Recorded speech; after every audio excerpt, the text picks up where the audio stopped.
How to be a professional chess master in the world like Magnus Carlsen. Paano ba maging isang magaling na chess master? Yan ang ituturo ko sa inyo ngayon, guys. Dito lang yan, guys, sa Sid TV. Yung mga tamang moves, atake. Dapat alam natin yan, guys. Gagamitan natin lang konting kaisipan yan, siyempre. Labanan ng isip yan. Digmaan yan, guys, sa tunay na buhay. Ganon din yan. Chess nga eh. Ito yung topic natin ngayon, guys. How to be a professional chess master in the whole world.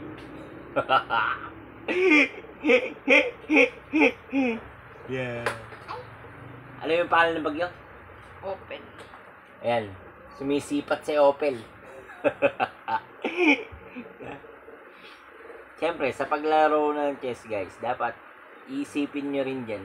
Digmaan yan, guys, labanan. Diba? Meron kayong mga dito, pawn. Yan. Merong mga horse. Diba? Mga kawal yan eh. Labanan yan. Poprotektahan natin dyan yung hari. Diba? Siyempre, para maging isang magaling ka na mantrigma sa larangan ng chess, dapat dyan, busog ka. Busog. Tapos nakatulog ka ng maayos sa pagtulog. Yan.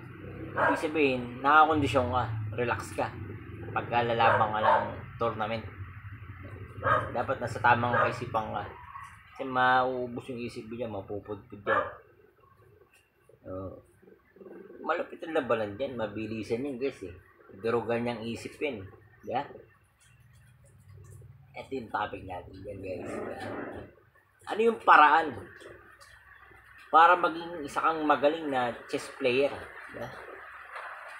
Yung paraan dyan, guys. Mag-ensayo ka. Mag-practice ka. Labanan mo yung sarili mo. Yun, kaya mo na yung labanan yung sarili mo, lumabang ka sa magagaling. Trainingin mo yung isip mo. Diba? Tapos hanggang sa gumagamit nyo na ngayon ng time clock para mabilis. Diba? Bawat moves na ginagawa mo, hindi lang basta tira ka dyan eh. Diba? Pag-aralan mo rin yung tira ng kalaban mo para sa yun, bakit niya ginawa yun, para sa yung tira niya na yun. I-counter mo. Diba? Ang pinaka-sekreto para maging isang magaling ka na chess player, dapat praktisado ka. Gaya yung sabi sa'yo, nasa kondisyon ka. Sa tamang tulog ka, tamang kain, kondisyon ka. Kaya, para maganda yung isip mo pag lumaro ka ng chess. Kaya, Sid TV guys. Okay.